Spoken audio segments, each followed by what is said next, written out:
बोलो सद्गुरु देव की जय।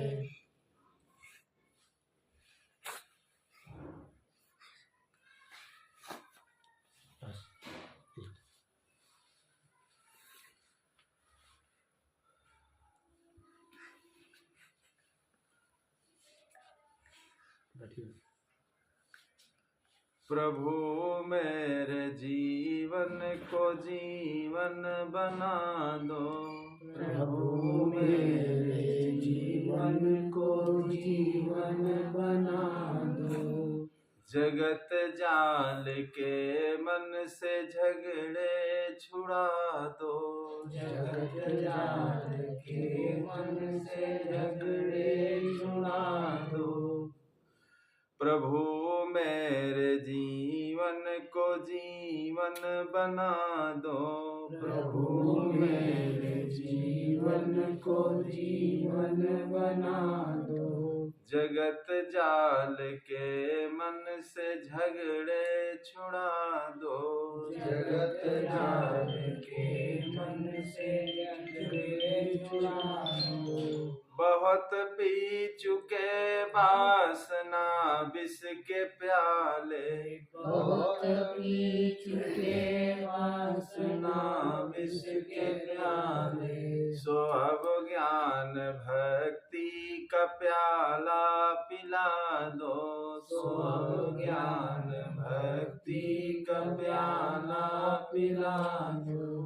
प्रभु मेरे जीवन को जीवन बना दो। प्रभु मेरे जीवन को जीवन बना दो। बनो तुम हमारे, तुम्हारे बने हम। बनो तुम हमारे, तुम्हारे बने हम।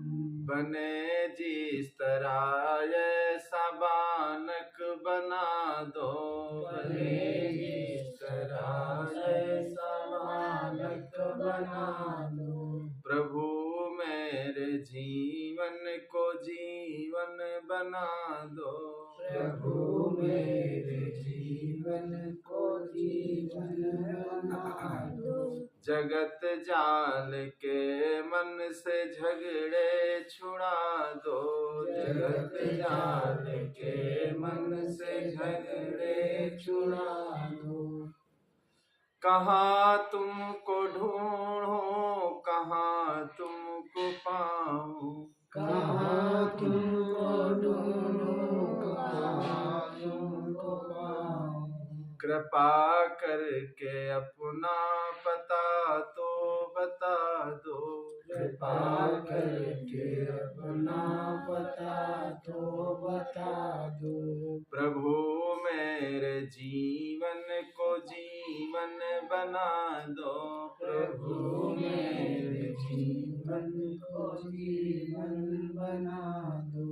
जगत जाल के मन से झगड़े छुड़ा दो। जगत जाल के मन से झगड़े छुड़ा दो।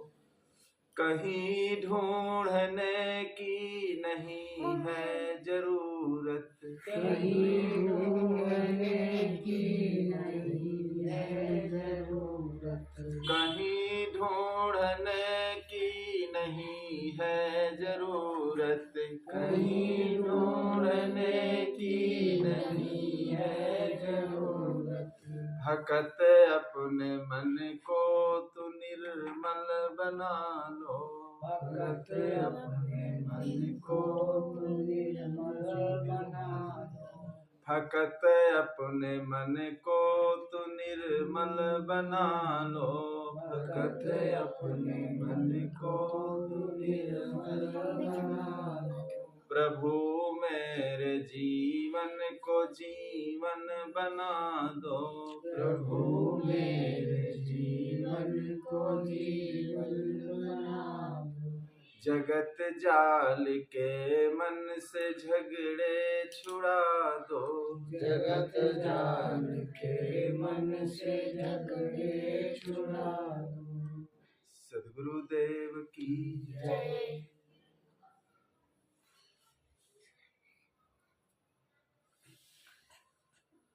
आज का विषय है मन क्या है और मन को कैसे हम सुवश करें, और मन कितना ये चंचल है, और मन को सुवश करने का उपाय क्या है।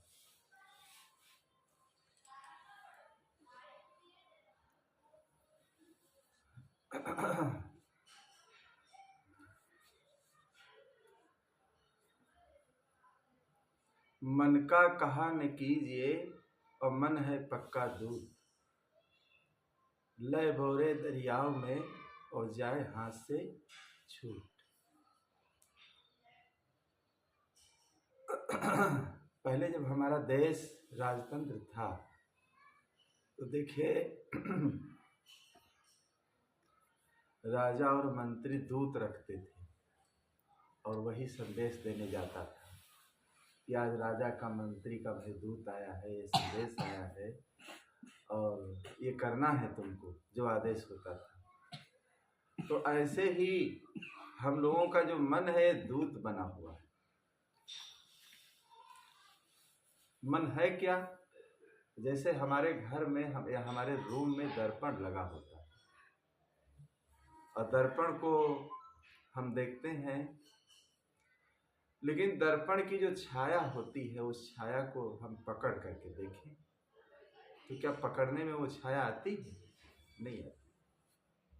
कितना भी हम कोशिश करें उस छाया को पकड़ने के लिए, लेकिन वो पकड़ने में नहीं आती। क्यों नहीं आती है? वो झूठी। हमारे शरीर की देखे धूप में या लाइट में देखे जो छाया बनती है, इसी छाया को अगर हम पकड़ें, ये भी पकड़ने में नहीं आती। पकड़ने में इसलिए नहीं आती है कि वो झूठी है, कल्पना है। तो हम लोगों का मन क्या है? दर्पण और हमारे चेहरे के बीच की वो छाया होती है ना। अगर आप दर्पण अलग कर दें तो क्या कोई छाया रहेगी? नहीं रहेगी। या अपना चेहरा अलग कर दें, दर्पण ही दर्पण हो तब भी बीच की छाया नहीं आएगी। बीच की छाया कब आती है? जब दोनों आमने और सामने होते हैं। आमने सामने जब दोनों चीजें आती हैं तो बीच में एक छाया बनती है।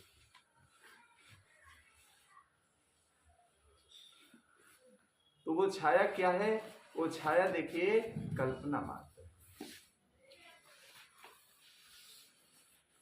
वो छाया कल्पना मात्र है। ऐसे हम लोगों का मन है। आत्मा और मन के बीच में जो कुछ कल्पना हम करते हैं, देखिए वो छाया मात्र होती है। लेकिन हम लोग उसी छाया को पकड़ने के लिए देखिए परेशान होते हैं।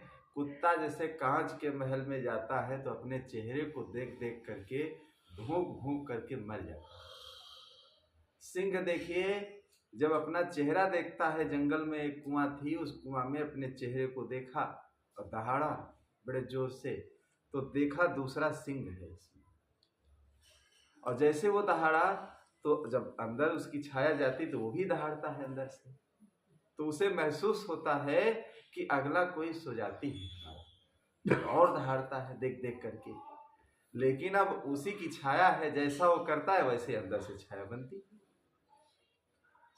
तो देखिए दहाड़ दहाड़ करके और फिर उसी में कूद करके मर जाता है सो जाती देख करके, लेकिन कुछ वहां मिलता नहीं। रेगिस्तान में जैसे हिरन सूर्य की किरणें देखे रेती पर जब पड़ती हैं तो चमक एक पैदा होती है। चमक पैदा होती है तो दूर मालूम देता है कोई जलाशय है।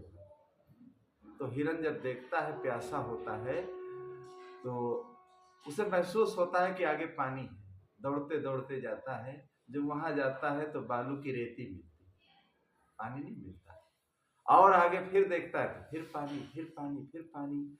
ऐसे ऐसे रेगिस्तान में दौड़ते दौड़ते बालू की रेत पर मर जाता है, लेकिन पानी उसे नहीं मिलता। तो ऐसे ही देखिए हम खुद मन को सत्ता देते हैं। अगर हम सत्ता न दें तो मन कोई ऐसी चीज स्वतंत्र नहीं है जो हमें परेशान कर सके। लेकिन हम सत्ता देते देते देते देते हम लोग अपनी शक्ति को भूल जाते हैं, मन हमारे ऊपर आक्रमण कर लेता है। अब मन जब आक्रमण कर लेता है तो हमारी सत्ता कमजोर हो जाती है और मन की सत्ता बलवान हो जाती है।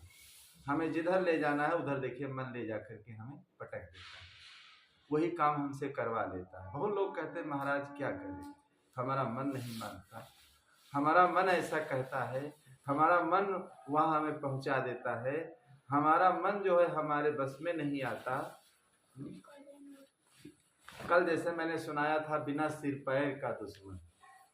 ये मन क्या है? बिना सिर पैर का, न सिर है न पाँव। बिना सिर पैर का दुश्मन प्रभु हरदम सताता है। ये देखिए रात दिन सुबह शाम सोते जागते हम लोगों को सताता है। हम जिस चीज की कल्पना नहीं करते हैं मन हमारा देखे वहां हमको पहुंचा देता है। तो ये मन जो है हवा से भी ज्यादा ये वेगवान है। एक वकील साहब थे, उन्हें कोई नौकर नहीं मिल रहा था, तो एक नौकर बहुत दिनों के बाद मिला। उसका नाम था बुद्धू, पढ़ा लिखा नहीं था, अनपढ़ था। उसका नाम बुद्धू था, तो उसको ले आए और भोजन दिया, जलपान दिया। और वकील साहब कहने लगे, देखिए जब हम कचहरी को जाएं वकालत करने तो हमारे साथ तुम चलना, हमारे साथ चलना, जो हम बताएं वो करना। एक ऐसे अनपढ़ लोग होते हैं जो पढ़े लिखे लोगों को पीछे कर देते हैं, और कुछ ऐसे अनपढ़ होते हैं जो बिल्कुल उनकी बुद्धि बेकार होती है। बुद्धि भी देखिए कई प्रकार की होती है। एक बुद्धि कम्बलवत होती है, एक बुद्धि बालूवत होती है, और एक केला पात बुद्धि होती है। कम्बलवत बुद्धि कैसी होती है? कम्बल में आप सुई को करिए, तो सुई को जब करिए तो छिद्र बन जाता है। जब तक सुई को गड़वे रहेंगे तब तक छिद्र रहेगा, और जैसे सुई को निकाल लेंगे तो वो छिद्र ढक जाता है। एक कम्बलवत बुद्धि बहुत लोगों की होती है, जब तक बैठे रहेंगे तो उस बात को याद रखते हैं, और जहाँ हटे तुरंत वो बात को हटा देते हैं दिमाग से। एक कम्बलवत बुद्धि है। और एक होती है बालूवत बुद्धि। बालू में जितनी आप लकीर खींच दे, देखिए उतनी लकीर वो बनी रहती है, वो मिटती नहीं। कुछ लोग ऐसे होते हैं, बालूवत बुद्धि उनकी होती है कि जितना वो सुन लेते हैं, देखिए आप बहुत दिन के बाद उनसे पूछिए बता देंगे। उनकी बालूवत बुद्धि होती है, पकड़ लेते हैं, कैच कर लेते हैं इस चीज को। और कुछ लोगों की बुद्धि कैसी होती है? केला पात होती है। केला के पत्ते को पकड़िए तो केला के पत्ते को कितना भी आप थोड़ा फाड़िए, लेकिन ज्यादा ही वो फाड़ जाता है। थोड़ा कितना भी फाड़िए लेकिन वो ज्यादा फाट ही जाएगा। तो केला पात जिन लोगों की बुद्धि होती है, जिन बच्चों की, कितना भी आप थोड़ा बताइए उनको, लेकिन वो आगे की बात बता देंगे, आप सोच लेंगे। तो एक तरफ आप बताते जाएंगे, दूसरी तरफ वो आपको बता देंगे। इतनी बुद्धि उनकी कुशाग्र होती है, तेज होती है। राजा का जैसे मंत्री, जज का स्टोनो देखिए, और राजा का मंत्री अगर होशियार है, मंत्री ही तो राज चलाता है, मंत्री ही तो सब कुछ बताता है राजा को कि ऐसा होने वाला है, अगर ऐसा किया जाएगा तो ऐसा हो जाएगा। राजा देखिए वो मंत्री के इशारे से ही चलता है। तो इसी प्रकार बुद्धि तीन प्रकार की होती है। अब जिसकी जैसी बुद्धि है, अपनी मानसिकता भाग्यवश वैसी बुद्धि उसकी बनी हुई। तो अब उसकी बुद्धि मंद थी। जब कचहरी को चले तो घोड़ी पर, पुराना जमाना था देखिए, घोड़ी से लोग यात्रा करते थे, और कोई साधन नहीं थे तब, इतना विज्ञान नहीं था। तीर्थ यात्रा लोग पैदल करते थे, और घोड़ा से देखिए महाभारत जब युद्ध हुआ, देखिए घोड़ों से ही तो लोग सब चलते थे, घोड़ों से ही सब लोग चलते थे। और बैलगाड़ियों से सामान ढोना, ऊँटों से सामान ढोना, यही सब जानवरों से काम होता था। वकील लोग, राजा लोग, मंत्री लोग देखिए जब जाते थे कहीं, वो सब घोड़े से जाते थे, घोड़ा रखते थे। पुराना जमाना ही ऐसा था। तो घोड़े से वकील साहब जब चलने लगे कचहरी की तरफ, तो एक झोला दे दिया वकील साहब को, बुद्धू नौकर को। कह दिया वकील साहब ने, अगर कोई सामान गिर जाए तो उसे उठा लेंगे। तो चलते चलते रास्ते रास्ते देखिए, चलते चलते रास्ते रास्ते देखिए, घोड़ी ने लैट्रिन जब किया तो घोड़ी तो आगे चली गई। उस बुद्धू नौकर ने क्या किया, उसी घोड़े की जो लीद थी उसको झोले में रख लिया। झोले में रख लिया और जब कचहरी में ऑफिस में अपने बैठ गए वकील साहब कई लोगों के साथ में, तो धीरे से हो गया वो झोला देखिए टेबल पर रख दिया। वकील साहब ने पूछा ये क्या है? कहीं है कि आपने ही कहा था कि कोई अगर सामान गिर जाए तो उसे उठा लेना, तो वही हम उठा लाए। घोड़ी ने जो लैट्रिन किया उसी की लीद है। अब जितने लोग उनके मित्र गण और बड़े बड़े जो वकील बैठे हुए थे वहां पर सब देखने लगे कि कैसा इनका नौकर है, इतना ये बुद्धू है, इसको ये भी नहीं पता है कि क्या चीज उठाना चाहिए क्या नहीं उठाना चाहिए। वकील साहब ने कहा, हमने कहा उपयोगी चीज गिर जाए तो उसे लेना, हमने नहीं कहा था कि लीद उठा लेना। बुद्धू जब तुम्हारा नाम है बिल्कुल वही तुम्हारा काम है, तो पूरे बुद्धू ही हो। बहुत लज्जित हो गए और जब शाम को घर को ले गए तो देखिए उन्होंने बुद्धू नौकर से कहा तुम घर में रहना, हमारे साथ मत चलना, हमारे साथ ले जाने तुम लायक नहीं हो। हमारी देखिए इसे इज्जत डाउन होती है। लेकिन घर में अगर कोई घटना घट जाए, घर में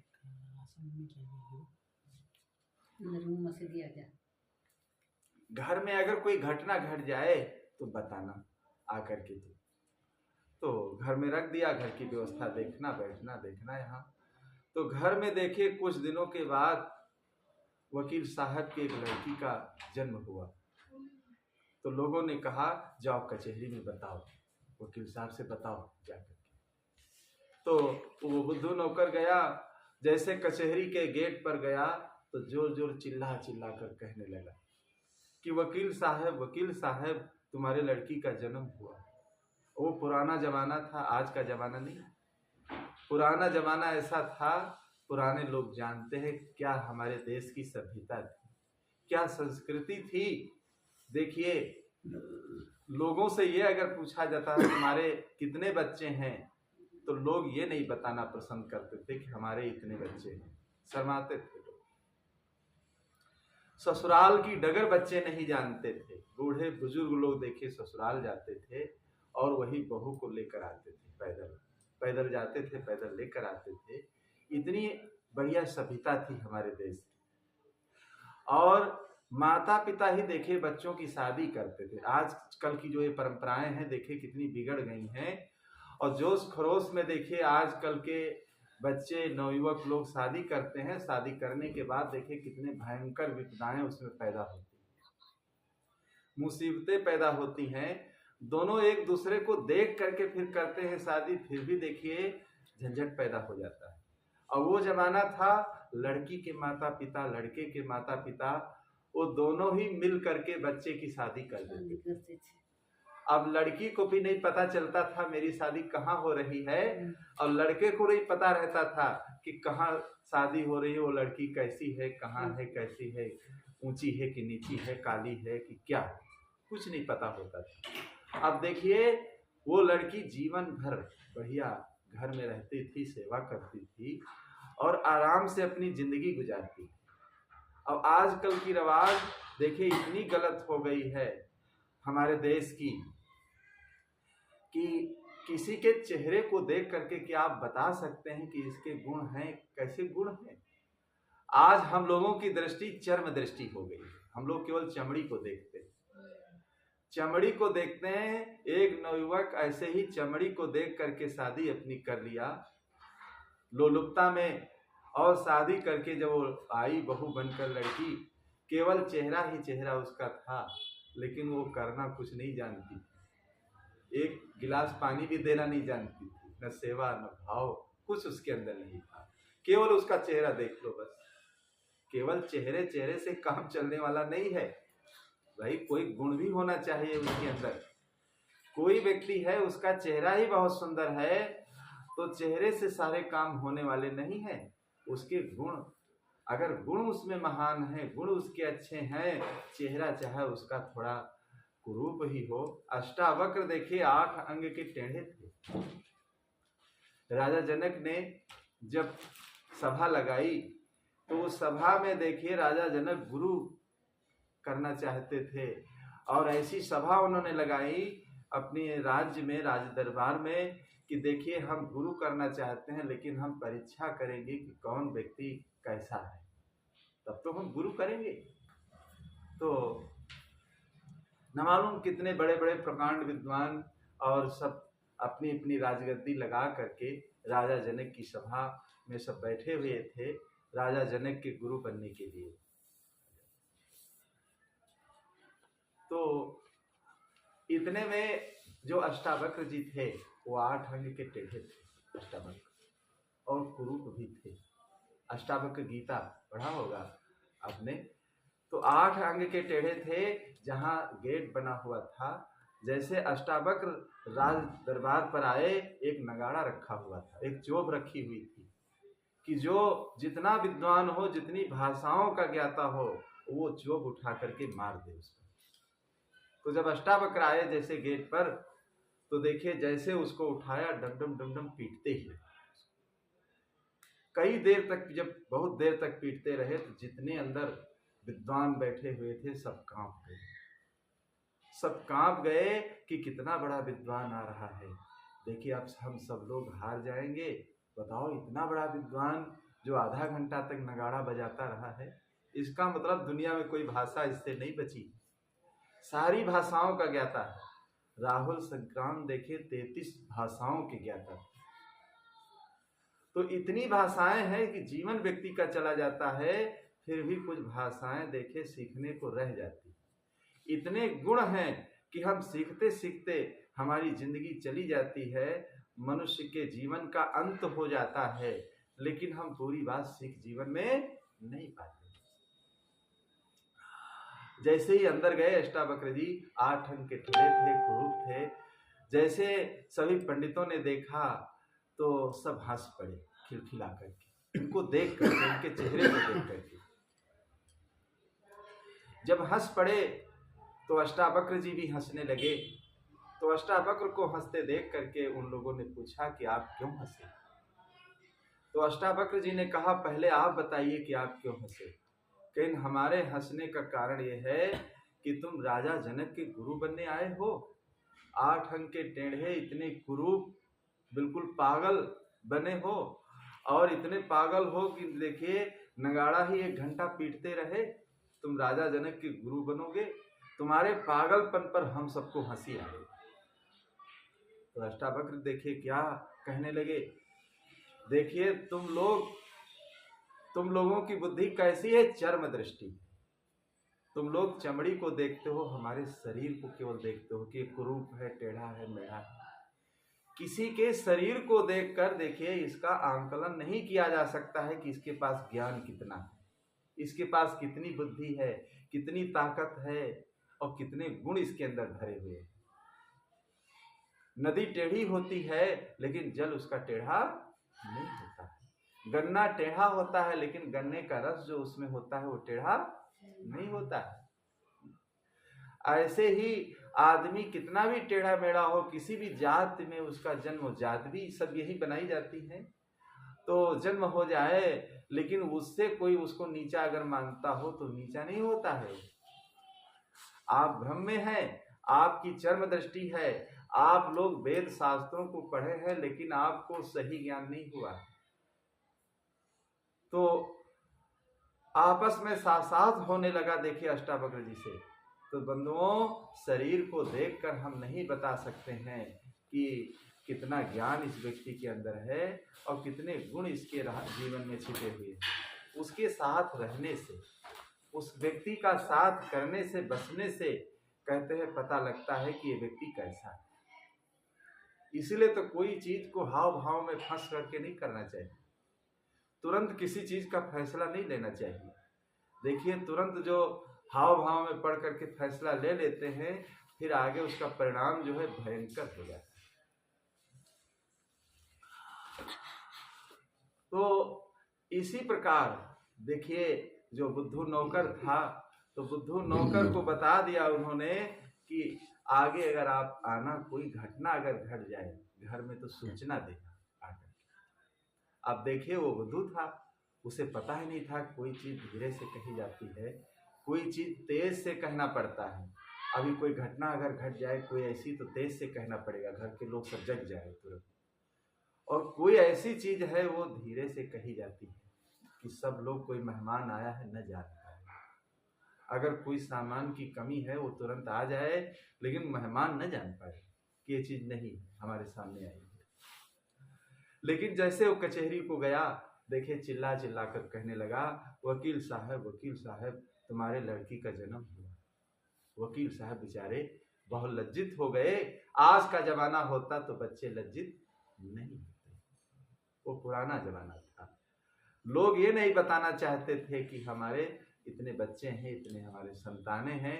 एक व्यक्ति बता रहे थे कि हमने कभी बच्चों को अपनी गोद में नहीं लिया। हमने कहा फिर कैसे उनको पाला पोसा?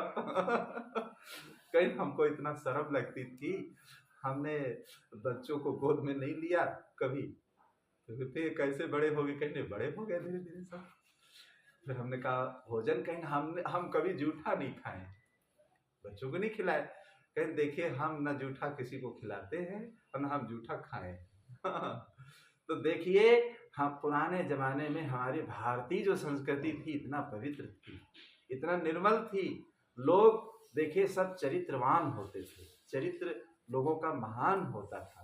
राम का चरित्र क्यों महान कहा गया कि इतने वो मर्यादा पुरुषोत्तम थे, इसलिए महाराज श्री राम का चरित्र देखिए महान कहा गया।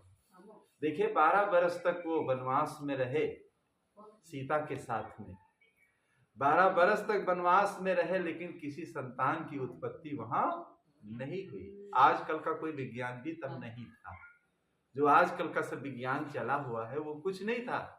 देखिए वहां जंगल में रह करके साधना से रहते, ब्रह्मचर्य का पालन करते, इसीलिए राम को मर्यादा पुरुषोत्तम कहा गया। देखिए जब रावण को मार करके वो आए तो ब्राह्मणों ने कहा कि यज्ञ अगर करना है तो अर्धांगिनी को पास में बैठना चाहिए। अगर तुम्हारी पत्नी है तो अगर वो नहीं बैठती है तो यज्ञ तुम्हारी पूरी नहीं होती। गृहस्थी के कुछ नियम होते हैं। अब सीता जी तो थी नहीं, अब कौन बैठे? तो लोगों ने कहा आप दूसरी शादी कर लें। अब राजा थे, राजा लोग देखिए ऐसे होते थे, 2-2 4-4 10-10 शादियां करते पुराने राजा। कोई ऐसा राजा आपको नहीं, राजा दशरथ के देखिए 3 रानियां थी, कौशल्या, कैकेयी, सुमित्रा, और न मालूम कितने राजा महाराजा ऐसे सब हुए हैं, न मालूम कितनी रानियां थी उनकी। लेकिन देखिए महाराज श्री राम ने पुनर्विवाह, दूसरी शादी उन्होंने नहीं किया, दूसरी शादी उन्होंने नहीं किया। कहते हैं सोने की सीता बना करके पास में बैठा करके तब उन्होंने अपनी यज्ञ पूरी की। तो इसीलिए वो मर्यादा पुरुषोत्तम कहे गए। आजकल सारी मर्यादाएं लोग धीरे धीरे देखिए खत्म कर रहे हैं, और इतना देखिए विलासता का जमाना आ गया, इतना नई पीढ़ी का देखिए आज ह्रास हो रहा है, पतन हो रहा है। लोग इन सब चीजों को समझने में बिल्कुल वंचित हैं। अगर बताया भी जाए तो समझ नहीं सकते, समझने की शक्ति नहीं है उनके अंदर। तो अब मन को कैसे समझ पाएंगे? जब छोटी छोटी चीज को नहीं समझ पाएंगे तो मन को, अपने इतने विकराल मन को कैसे समझ पाएंगे? तो बहुत लज्जित हो गए वकील साहब। जब आए शाम को घर को तो कहने लगे देखिए कभी अगर तुम आना कचहरी तो इतनी आवाज से तेज तेज मत कहना, मुझे बहुत लज्जा लगी जो तुम आकर के कचहरी में हाहाकार मचा दिया, तुम्हारे लड़की का जन्म हुआ है, लड़की का जन्म हुआ है। कहीं फिर क्या कहना है, कहीं कोई अगर घटना घटे तो तुम आना, धीरे से चुपके से बताना। तो एक दिन क्या हुआ, पुराना जमाना फूस के सब घर होते थे, मिट्टी के फूस के लोग घर बनाते थे। घर में पता नहीं कैसे आग लग गई। तो लोगों ने कहा जाओ वकील साहब को बताओ बुझाने वाली मशीन आए, नहीं तो एक गांव है घर जल करके सब राख हो जाएगा। तो जल्दी गया वो, देखे गेट पर खड़ा रहा, वकील साहब कुछ लिख रहे थे। वकील साहब जब कलम रखे अपनी और देखा तो वो बुद्धू नौकर खड़ा था सामने। कहा क्या हो गया है? तो देखिए आया, धीरे से आया और कहा कान अपना करो। तो कान की तरफ अपना मुख ले गया और फिर धीरे से कहा वकील साहब तुम्हारे घर में आग लगी। वकील साहब बेचारे माथा पीट पीट कर रोने लगे कि हाय घर तो जल करके राख हो गया होगा। इतने बताओ, इतनी देर तुम खड़े रहे गेट पर, आवाज देना चाहिए था। तो घर को जब पहुंचे तो देखे सब जल करके सब राख। इस कहानी का उदाहरण, इस उदाहरण का सारांश क्या है? ये मन कौन है? बुद्धू नौकर। ये मन जो है बुद्धू नौकर है। वकील कौन है? जीव, आत्मा। हमारी आत्मा कौन है? वकील। तो ये बुद्धू नौकर, जो मन रूपी बुद्धू नौकर है, सारे उल्टे ही काम करते। आप कितना भी उसको सुधारो लेकिन ये उल्टे कर देगा। आज सुधारो कर फिर उल्टा करता है, कल सुधार लिया तो परसों फिर उल्टा ही काम करके बैठता है। जैसे बुद्धू नौकर सब उल्टे ही काम करता था, वकील साहब परेशान होते बेचारे। तो इसी प्रकार ये बुद्धू, मन रूपी बुद्धू जो है, हम सबके पीछे लगा हुआ है। अब जहां हम जाते हैं ये मन रूपी बुद्धू ये साथ साथ जाता है। अब ऐसा कोई नहीं क्योंकि खोटी में इसको टांग दिया जाए, टंगा रहे उसमें और हम चले जाएं। अब ये जहां आप जाओगे, देखिए कहीं भी व्यक्ति चला जाए उसकी आत्मा जो है, देखिए कहीं भी आप चले जाइए लेकिन आपकी आत्मा आपके साथ है। घर, मकान, दुकान, धन, संपत्ति, कहीं जहां वो है आप उसको छोड़ देंगे, चल देंगे, लेकिन जहां आप चलेंगे साथ साथ आपकी आत्मा आपके साथ है। ये ऐसी कोई चीज नहीं कि जिसको उठा करके आप किसी खूंटी पर रख दें। लेकिन कुछ लोग ऐसे होते हैं जो इतना आसक्त होते हैं कि इस चीज को समझ नहीं पाते। इस मन की चाल को देखिए, वो समझ नहीं पाते हैं कि मन की चाल क्या है। मन की चाल को कैसे नहीं समझ पाते हैं? जैसे एक जेल में एक मियाँ जी बंद थे। एक जेल में एक मियाँ जी बंद थे जेल में। देखिए वो नहीं समझ पाए। कैसे नहीं समझ पाए? उसी जेल में वो मियाँ जी बंद थे और जो स्त्री थी वो देखिए वो स्त्री में आसक्त हो गए। तो वो महिला कहने लगी कि मियाँ जी अभी तुमने हमारे असली चेहरे को नहीं देखा। कहना ऐसी बात है? कहना हाँ, अभी तो ये हमारे नकली चेहरे को आप देख रहे हैं, असली चेहरे को नहीं देखा। कहीं तुम्हारा असली चेहरा कहाँ है? कहीं मैं जब घर से चली थी तो हमारे घर में ये खूंटी थी, उसमें मैंने टांग दिया। अब मियाँ जी देखे कितना आसक्त हो गए। तो मियाँ जी कहने लगे वो असली चेहरा कैसे हमको देखने को मिलेगा? कहा अगर हमारी पोशाक आप पहन लीजिए और तुम्हारी पोशाक हम पहन लें तो अभी मैं जाती हूँ, असली चेहरा अपना में ले। अब मियाँ जी को ये नहीं पता था, अरे व्यक्ति जहाँ जाता है काला गोरा लंबा जैसा उसका चेहरा होता है उसके साथ में ही रहता है। ये चेहरा कोई ऐसी चीज नहीं कि आप उसको अपने रूम में रख दो और आप चले जाओ। वो आपके साथ में रहेगा। वो ऐसा नहीं है कि उतार करके आप रख दो। कपड़े हैं, कोई गहना है, उतार करके आप रख सकते हैं, लेकिन चेहरा आप उतार करके नहीं रख सकते। लेकिन मियाँ जी देखिए क्या करते हैं। मियाँ जी उस स्त्री का पोशाक पहन लेते हैं, अपना पोशाक दे देते हैं और वो जेल से बाहर हो जाते हैं। सुबह जब पुकार होती है कि भाई बुलाओ जो मियाँ जी जेल में बंद है, तो मियाँ जी जब आए तो साड़ी मियाँ जी पहने हुए थे और उनकी बड़ी बड़ी दाढ़ी थी और मियाँ जी ऊपर से साड़ी से अपने चेहरे को ढके हुए।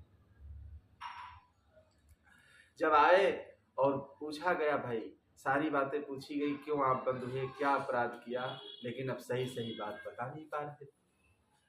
सही सही बात बता नहीं रहे थे। वो लोग समझते थे कि वही महिला है जो बंद है और थे मियाँ जी उसमें। तो बार बार पूछने पर देखिए, धक्का देने पर जब दाढ़ी देखा उन लोगों ने तो कहा अरे तो मियाँ जी हैं, वो महिला पता नहीं कहाँ चली गई। तब पूछा उनसे तो कहा वो अपना असली चेहरा लेने गई। हमको देखिए बहका दिया, असली चेहरा उसके घर में रखा, उसको लेने गई। जब महिला वो बुलाई गई तो जब महिला आई तो महिला ने कहा, देखिए हमको 5 मूर्ख मिले इस संसार में। पहला मूर्ख वो घुड़सवार जो हमारे दरवाजे से निकला और हमसे पूछने लगा कि ये गांव कहाँ लगता है। तो हमने कहा, ये चलने वाले के पाँव में लगता है। इतने में देखे प्रसन्न हो गया और घोड़े को हमारे दरवाजे पर बांध दिया। हमारा पति जब आया नौकरी से, हमसे कुछ नहीं पूछा कि ये घोड़ा किसका है, कि किसने बांधा है। मेरी कोई गलती नहीं थी। उठाया डंडा हमको मारने लगा कि ये जरूर हमारी पत्नी जो है ये गलत है, तभी तो ये घोड़ा दरवाजे पर बंधा हुआ, किसी ने बांध दिया है घोड़े को। इतना मारा कि हमारे हाथ पांव सब देखे घायल। सामने रहने वाला जो ये व्यक्ति था, देखिए बुजुर्ग था, अरे इसको विचार करके पूछना चाहिए। मेरी हंसी करने लगा बार बार कि तुमको कहाँ कहाँ चोट लगी। अरे मेरा स्त्री घट का शरीर, मैं कहाँ कहाँ बताऊं कि कहाँ कहाँ मेरी चोट लगी है। और देखिए तो पहला मूर्ख मुझे घुड़सवार मिला, दूसरा मूर्ख हमारा पति मिला, तीसरा मूर्ख सामने रहने वाला व्यक्ति मिला, और चौथे मूर्ख मियाँ जी मिले। अरे मियाँ जी को ये भी होश नहीं है, अरे जो चेहरा है सामने है, और कोई चेहरा कोई अलग होता है जो आप देखोगे तो प्रसन्न हो जाओगे उस चेहरे को देख करके। फिर देखिए वो महिला क्या कहने लगी, 5वें मूर्ख दरोगा साहब आप मिले। 5वें मूर्ख आप मिले कि आपने कोई विचार नहीं किया, हमको पकड़ लाया, जेल में बंद कर दिया। ये 5 मूर्ख मिले हमको। तो अब देखिए मियाँ जी इतने लट्टू हो गए। अरे आदमी का चेहरा उसके सामने जो कुछ है, वो चेहरा पोशाक दे दिया अपनी और पहन करके चली गई। वो बहुत तेज तर्राट थी, बहुत तेज तर्राट थी। मियाँ जी को देखे बेवकूफ बना दिया, तो चली गई अपना। कहने का मतलब ये है कि ये मन इतना चालाक है, ये मन इतना चालाकी करता है। मन की चालाकी को परखना कोई आसान चीज है। सारी दुनिया को ये मन नचाता है, सारी दुनिया ये मन के पीछे नाचती है, सारी दुनिया ये मन के पीछे घूम रही है। और मन का न होना ही तो देखिए सब लोग इसी में तो परेशान है। महाराज जी हमारे मन का नहीं हो रहा। हर आदमी इस मन को पूरा करने में लगा है कि हम ये मन हमारा पूरा हो जाए, पूरा हो जाए, लेकिन मन ये कभी पूरा होने वाला नहीं है। मन पूरा पूरा नहीं, कहाँ तक करिए पूर्ण, और आखिर को रुकना दुख है, सब पुरुषार्थ। देखिए अंत में आपको मन को रोकना ही पड़ेगा, ये पूरा नहीं हो। बड़े बड़े राजा महाराजा, बड़े बड़े जिम्मेदार, बड़े बड़े रजवाड़े देखिए इस संसार में सब आए। राजा ययाति जैसे, राजा ययाति जो थे, देखिए अपने नौजवान पुत्र से क्या कहने लगे, बेटा ये जवानी अब मुझे दे दो। अपने लड़के से कहने लगे, मेरी इच्छाएं भी पूरी नहीं हुई है। अब देखो पिता हो करके अपने पुत्र से क्या कहते हैं, उनको थोड़ी सी शर्म नहीं आती कि पुत्र अगर नौजवान हो जाए तो पिता को कैसे रहना चाहिए। पुत्र अगर नौजवान हो गया है तो पिता को बहुत सादे और सीधे में बढ़िया जीवन व्यतीत करना चाहिए। लेकिन जमाना ऐसा आजकल आ गया है कि पता ही नहीं, पुत्र से ज्यादा तो पिता फैशन के घूम रहे हैं। पुत्र तो कम ही कर रहा है, वो बूढ़े हो गए हैं। हमारे यहाँ एक व्यक्ति थे, तीसरे दिन देखे बाल अपने काले करते। एक दिन हमें मिले, हम जा रहे थे और इतने बूढ़े थे, बाल तो सफेद थे सब और काले काले सब किए थे बाल। तो हम हंसने लगे। हम कहने लगे कि ए काले काले बाल क्या लगाए हो इसमें, सिर में क्या? तो कहीं लगाए नहीं, आप बहुत जगह सब जाते हैं और सब जगह रहते हैं, देश के कोने कोने, ये नहीं आप जानते कि कैसे क्या होता है। हमने कहा हम भी किसी से न पूछते हैं जिसके यहाँ रहते हैं, ना हम ऐसे करते हैं, हम क्या जाने लगाए जाते हैं बाल क्या होता है। कहीं ये करना पड़ता है ऐसा, अगर न किया जाए समाज में जाने से वहां पर लज्जा ले। अरे कितना तुम नौजवान बने रहोगे, इस शरीर को कितना तुम नया बनाते रहे तो बूढ़ा हो ही जाएगा। चेहरा भी बूढ़ा हो जाएगा, आंखें भी अंदर चली जाएंगी और ये चेहरा भी, चमड़ी भी ढीली हो जाएगी। कितना इसको तुम बड़े बड़े नेता लोग देखे इसको कसाते रहते हैं, शरीर को लाखों रुपए देखे बर्बाद करते हैं इसके पीछे, कि ये शरीर हमारा व्यवस्थित बना रहे। अरे अपने समय पर देखिए जवानी भी जाएगी, अपने समय पर चेहरा भी आपका बदल जाएगा। और समय प्रकृति का नियम ही ऐसा होता है कि ये शरीर बदलते बदलते बिगड़ जाएगा। कितना भी आप इसको सुरक्षित करते जाओगे, लेकिन ये इसको तो बिगड़ना ही है, इसको तो विनसना ही एक दिन है। अब ये है स्वास्थ्य को सही रखना, खान पान अपना सही शुद्ध रखना, ये अलग की बात है।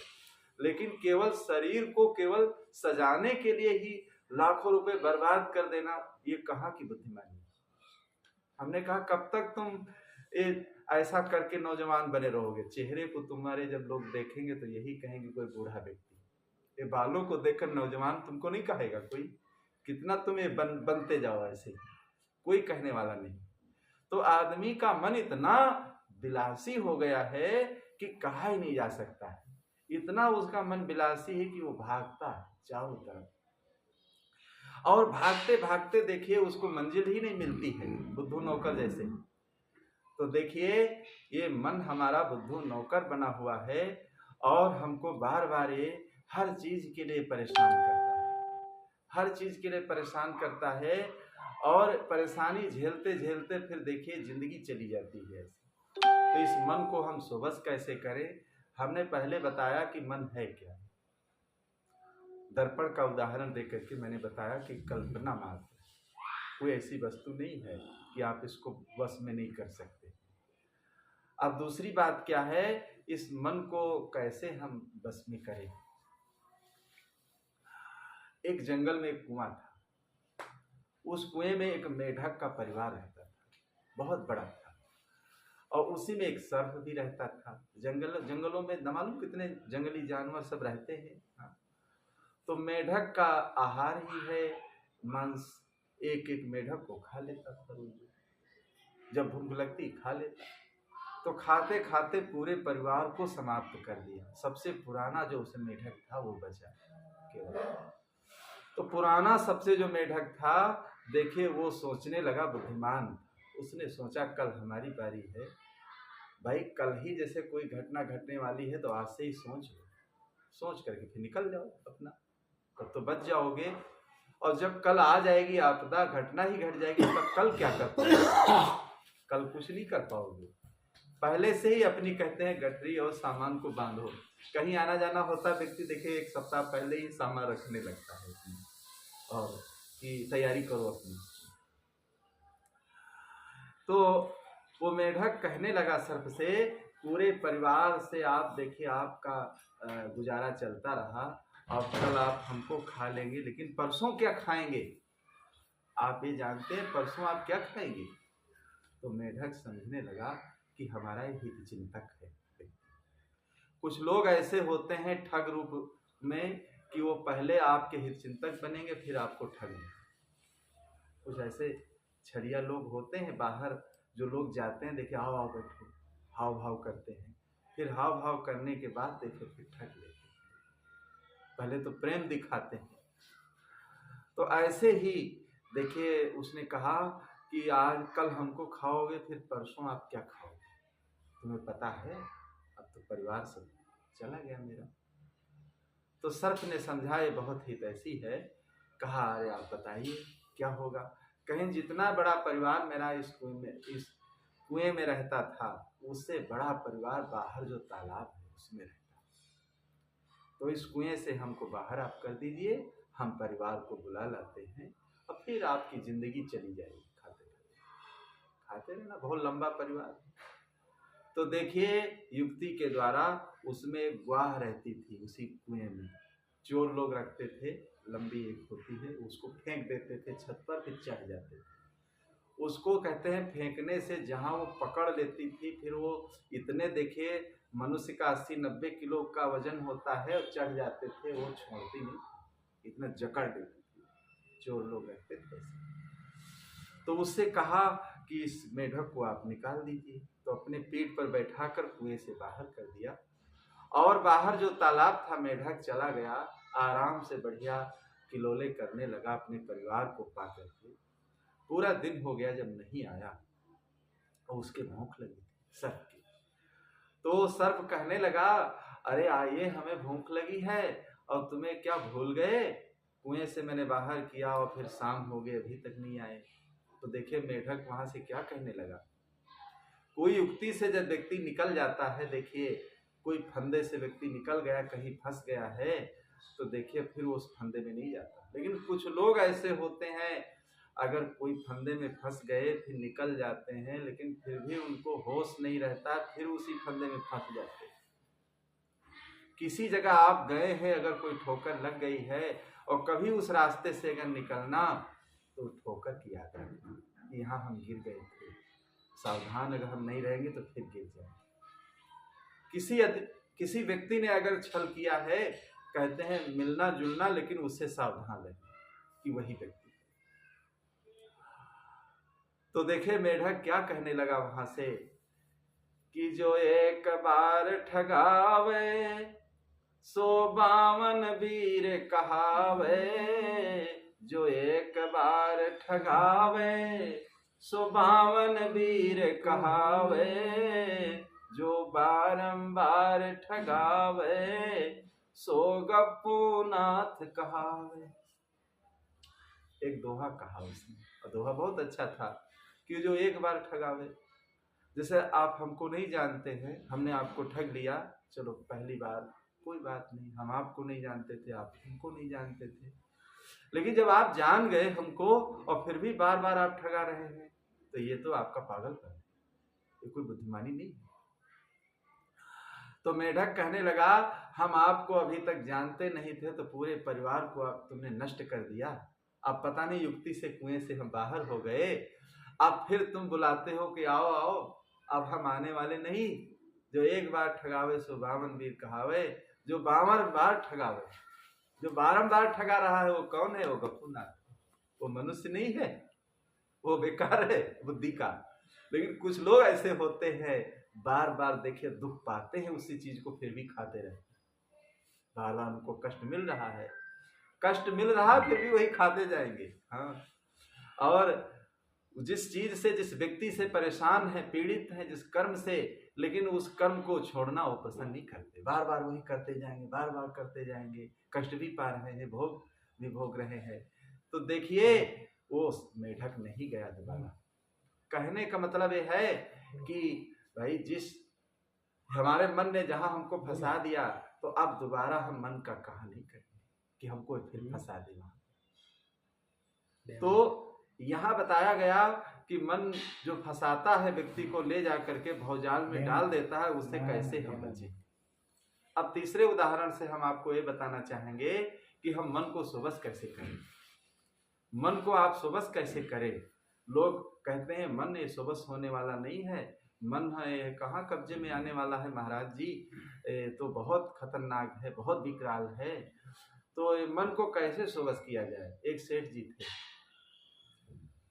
देखिए छत्तीसगढ़ में, यूपी में जो बड़ा आदमी धनी होता है उसको सेठ कहते हैं, छत्तीसगढ़ में देखिए गौटिया उसको कहते हैं। ये नहीं पता यहाँ गुजरात में क्या कहते हैं, मुझे भी पता नहीं। जो धनी व्यक्ति होता है उसको छत्तीसगढ़ में गौटिया कहते हैं, यूपी में उसको सेठ कहते हैं। अब गुजरात में क्या कहते हैं, मुझे, हम आए इतनी बार लेकिन ये पता नहीं लगा पाए उसको क्या कहते हैं।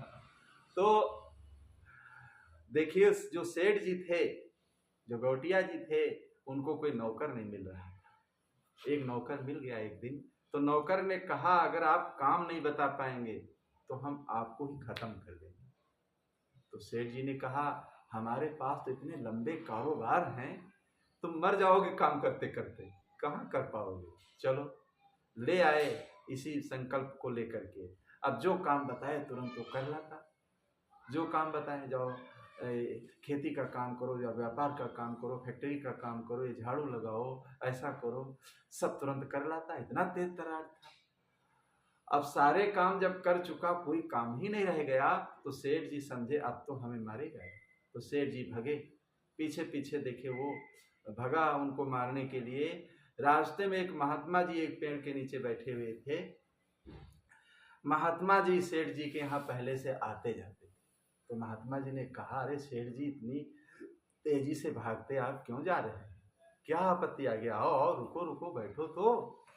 तो बहुत कहने से रुके, फिर बताया सारा हाल। तो महात्मा जी ने कहा, देखिए हम आपको युक्ति बता दें।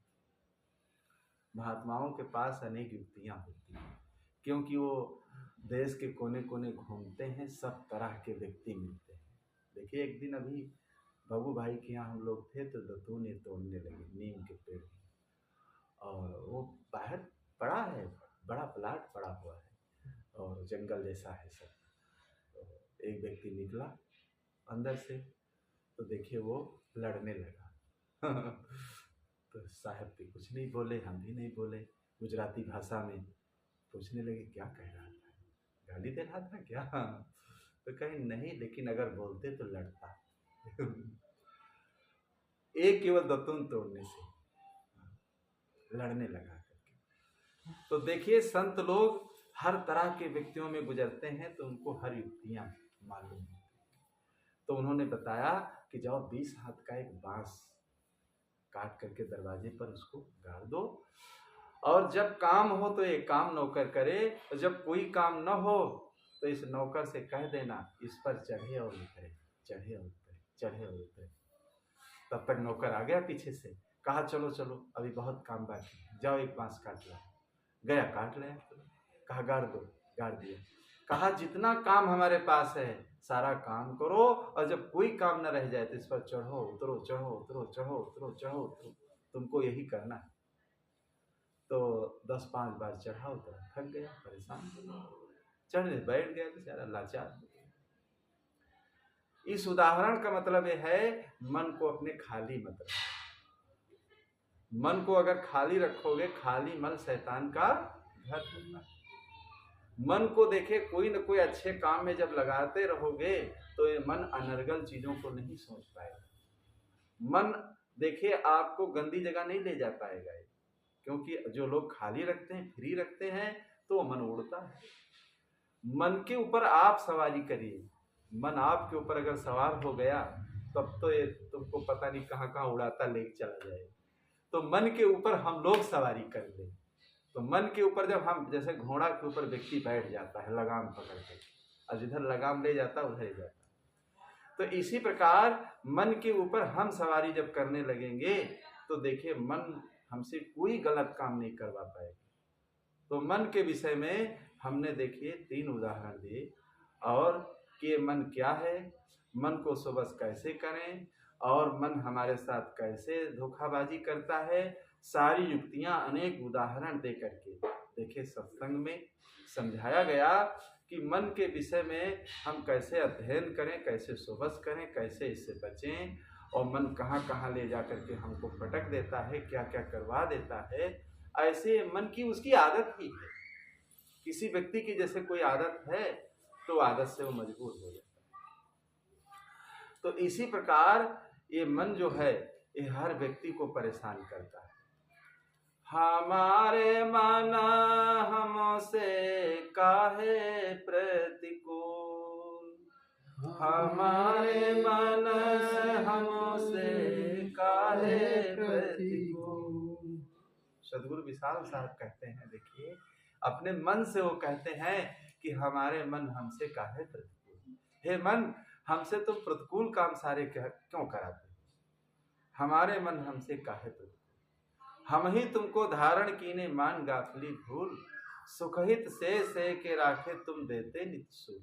जैसे उसी बेटे को से करके लोग रखते हैं, और वही बेटा नौजवान होता है तो बुढ़ापे में देखिए सूल देता है, कष्ट देता है। तो इस मन को हम लोग सहते हैं, लेकिन ये मन ही देखिए हमें कष्ट देने लगता है। तो इसलिए हम लोगों को इस मन को सही रूप से अध्ययन कर लेना चाहिए, और मन के विषय में गंभीर चिंतन करके समझ लेना चाहिए, और मन की चालाकी से बचते रहना चाहिए, और अपने को बचा करके सुरक्षित रख करके अपने जीवन को व्यतीत करना चाहिए। बोलो सद्गुरुदेव की।